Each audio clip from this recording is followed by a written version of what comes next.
നമ്മളൊരു മനോഹരമായ റോഡിലൂടെ സഞ്ചരിച്ചു കൊണ്ടിരിക്കുകയാണ്. എന്താണ് കഥ എന്നുള്ളത് പിന്നെ പറഞ്ഞുതരാം. ഇതുണ്ട് ഈ ബോർഡ് ശ്രദ്ധയ്ക്ക്. പെരുങ്കടവുള്ള ഗ്രാമപഞ്ചായത്ത് ടിപ്പർ ലോറി ഡ്രൈവർമാരുടെ ശ്രദ്ധയ്ക്കുള്ളതാണ്. അക്വഡേറ്റ് താന്നിമൂട് റോഡിലൂടെ അതൊന്ന് സഞ്ചരിക്കരുതെന്നാണ്. ഇത് അക്വഡേറ്റിലേക്കാണ് പോകുന്നത്. അക്വഡേറ്റ് എന്താണ് എന്നുള്ളത് നമുക്ക് കണ്ടറിയാം.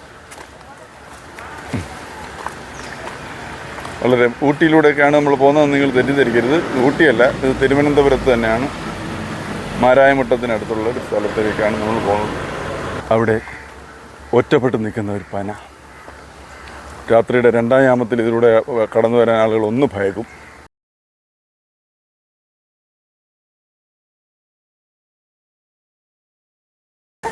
അവിടെ മറ്റൊരു നാടൻ കാഴ്ച നമുക്ക് കാണാൻ കഴിഞ്ഞു.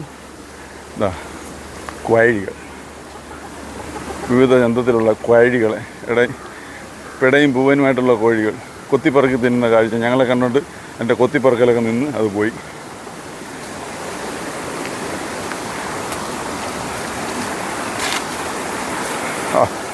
എന്ത് ചന്തം കണ്ടോ! ഇതാണ് നമ്മൾ കാണേണ്ട കാഴ്ച. പ്ലാസ്റ്റിക് മാലിന്യങ്ങൾ വന്ന് അടിഞ്ഞു കൂടി കിടക്കുന്നു. ഇത് സത്യത്തിൽ ഞങ്ങൾ ഇത് കാണാനല്ല വന്നത്.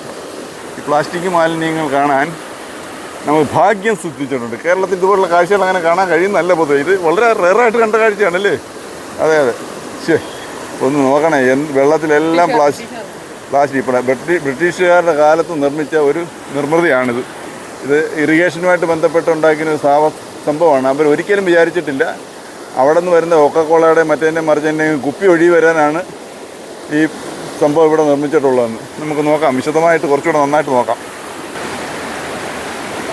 ഇത് ചില തടയണകൾ കയറ്റി ഇറിഗേഷന് വേണ്ടി ഉപയോഗിച്ചിരുന്നൊരു സംവിധാനമാണ്. ഇത് വളരെ ഫോഴ്സിൽ വെള്ളം തുറന്നു വിടുമ്പോൾ ഹൈറ്റിലേക്ക് കയറി പോകുന്ന ഒരു സംവിധാനം ഇവിടെ ഉണ്ടായിരുന്നു. അത് ബ്രിട്ടീഷുകാരുടെ കാലത്തുള്ള ഒരു നിർമ്മിതിയാണ്. ഇപ്പോൾ അവിടെയാണ് നമ്മൾ ഈ കാണുന്ന കാഴ്ച.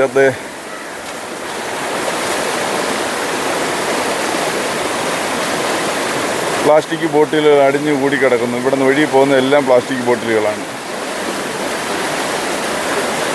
ഇത്രയും വൃത്തികെട്ട മനുഷ്യർ താമസിക്കുന്ന ഒരു രാജ്യം ലോകത്ത് വേറെ എവിടെയെങ്കിലും കാണുമോ? കുടിക്കുക, കുപ്പിയെടുത്ത് വെള്ളത്തിലോട്ട് എറിയുക. ഈ ഭാഗത്ത് ഷട്ടർ അടച്ചിരിക്കുകയാണെന്ന് തോന്നുന്നു. തട്ടായിട്ട് താഴോട്ട് വെള്ളം ഒഴുകി പോകാനുള്ള സംവിധാനം അവിടെ കൊടുത്തിട്ടുണ്ട്. അത് അവിടെ അടച്ചിട്ടിരിക്കുകയാണെന്ന് തോന്നുന്നു. അതുകൊണ്ട് ഈ ഭാഗത്തോട്ട് വെള്ളമില്ല. ഇവിടെ നിന്ന് വരുന്ന ഈ വെള്ളം മാത്രമാണുള്ളത്.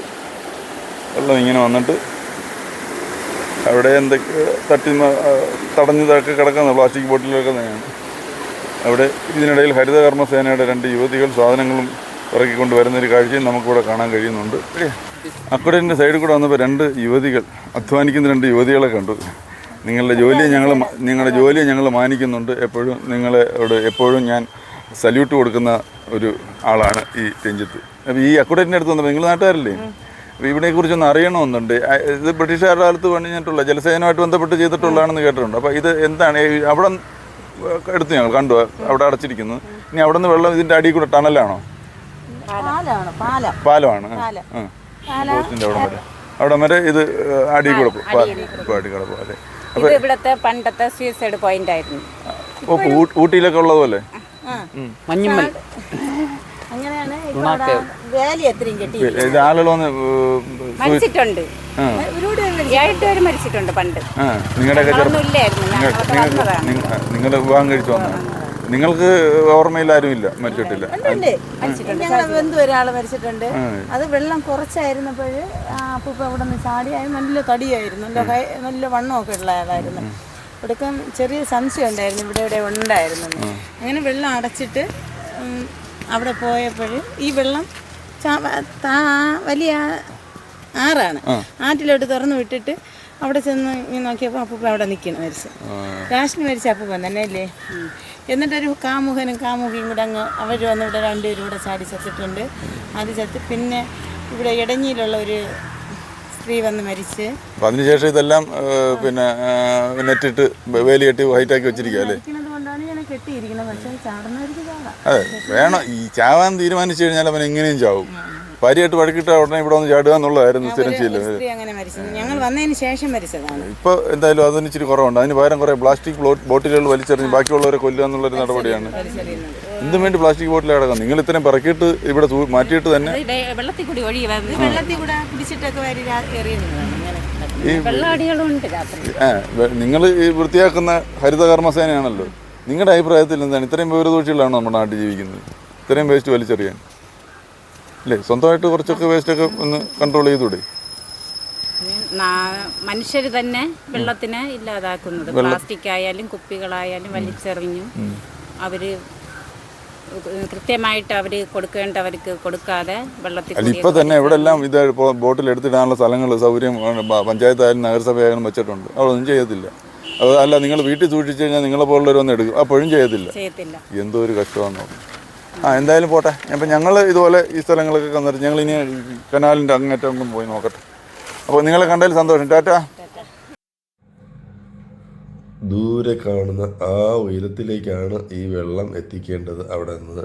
അപ്പോൾ വളരെ ഫോഴ്സിൽ വെള്ളം അവിടെ നിന്ന് തുറന്നു വിട്ട് ആ ഫോഴ്സിൽ കുറേ ഹൈറ്റിലേക്ക് വെള്ളം എത്തുകയും അവിടെ നിന്ന് നിരപ്പായ സ്ഥലത്തേക്ക് പിന്നെ പരന്നൊഴുകുകയും ചെയ്യുമെന്നുള്ള ഒരു ശാസ്ത്ര സത്യത്തിൻ്റെ അടിസ്ഥാനത്തിലാണ് ഈ നിർമ്മിതി ഇവിടെ നടന്നിട്ടുള്ളത്. ഹരിതകർമ്മ സേനയിലെ 2 യുവതികൾ നൽകിയ വിവരങ്ങളുടെ അടിസ്ഥാനത്തിൽ ഞങ്ങൾ ആ പാലത്തിലൂടെ നടക്കുകയാണ്. അവരുടെ നിർമ്മിതിയുടെ ഭാഗമായ ചില കാഴ്ചകൾ കാണാനുണ്ട്.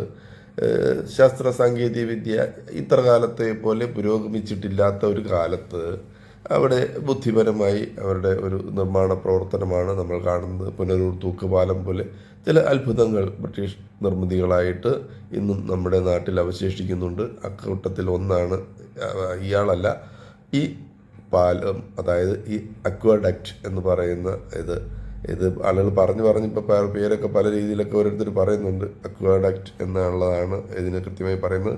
ഈ പാലത്തിനടിയിലൂടെയുള്ള വൃത്താകൃതിയിലുള്ള ടണലിലൂടെയാണ് ഈ വെള്ളം ഫോഴ്സിൽ അങ്ങോട്ടേക്ക് എത്തുന്നത്, അപ്പുറത്തെ കരയിലേക്ക് എത്തുന്നത്.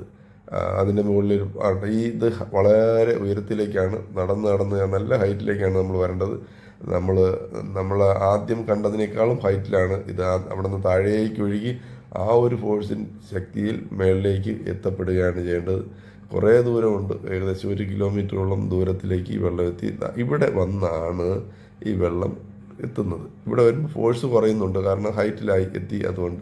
പക്ഷേ എങ്കിലും ഒഴുക്ക് നമുക്ക് അനുഭവപ്പെടുന്നുണ്ട്, മനസ്സിലാവും. അപ്പോൾ ഈ വളരെ ഇത്രയും ആ താഴെ നിന്ന് ഇവിടം വരെ മേളിലേക്ക് വെള്ളം എത്തി എന്നുള്ളതാണ് ഈ നിർമ്മിതി അക്വാഡക്റ്റിൻ്റെ ഒരു സവിശേഷതയായിട്ട് നമുക്ക് കാണാവുന്നത്. അപ്പോൾ അങ്ങനെ ഒരു അത്ഭുതവും നമുക്ക് നമ്മുടെ കേരള കോളിങ്ങിൻ്റെ യാത്രയ്ക്കിടയിൽ ഈ മാരായമുട്ടത്തിനടുത്ത് തത്തിയൂർ എന്ന് പറയുന്ന സ്ഥലത്ത് കാണാൻ കഴിഞ്ഞു. അതും ഒരു അത്ഭുതമാണ്. ദൂരെ നമുക്ക് കാണാം. നമ്മൾ ആദ്യം നിന്ന് ഹരിതകർമ്മസേനയിലെ യുവതികളുമായിട്ട് സംസാരിച്ച സ്ഥലമാണ് ആ ദൂരെ കാണുന്നത്. അവരുടെ വേസ്റ്റ് ഡംപ് ചെയ്തിരിക്കുന്ന പ്രദേശമാണത്. അവിടെ നിന്ന് ഇത്രയും ദൂരത്തേക്ക് ആ വെള്ളം ഫോഴ്സിൽ വരികയാണ്. ആ കാണുന്ന സ്ഥലത്ത് നിന്ന് നമ്മൾ ഇവിടെ എത്തി. ഇനി ഇവിടെ നിന്ന് അക്കരെ പ്രദേശങ്ങളിലേക്കുള്ള സ്ഥലങ്ങളിലേക്ക് കൃഷിക്ക് ആവശ്യമായിട്ട് ഈ വെള്ളം ഉപയോഗിക്കാൻ കഴിയുന്നു എന്നുള്ളതാണ് ഇതിൻ്റെ പ്രത്യേകത. അപ്പോൾ ഇടയ്ക്ക് സൂയിസൈഡ് പോയിൻ്റായിട്ട് ചിലർ ദുരുപയോഗം ചെയ്തു. അങ്ങനെയാണല്ലോ നമ്മൾ മലയാളികൾ. നല്ലതിനെയൊക്കെ ഏതെങ്കിലും തരത്തിൽ ദുരുപയോഗം ചെയ്യാനായിട്ട് നമ്മൾ ശ്രമിക്കുമല്ലോ. അങ്ങനെ സംഭവിച്ചിട്ടുള്ളതുകൊണ്ട് ഇപ്പോൾ അവിടെ വേലിയൊക്കെ കെട്ടി കവർ ചെയ്തിട്ടുണ്ട്. പക്ഷേ ഈ ഒഴുകി വന്ന് കിടക്കുന്ന പ്ലാസ്റ്റിക് മാലിന്യങ്ങൾ വളരെ ഖേദകരമായ ഒരു കാഴ്ചയാണ്. അത് എല്ലാവരും ഒന്ന് ശ്രദ്ധിച്ച്, ഇപ്പോൾ ശുചീകരണ തൊഴിലാളികൾ ആവശ്യം പോലെ നമ്മുടെ നാട്ടിലുണ്ട്, അവരെ ഏൽപ്പിക്കാൻ ശ്രദ്ധിക്കണമെന്ന് ഓർമ്മിപ്പിക്കുകയാണ്.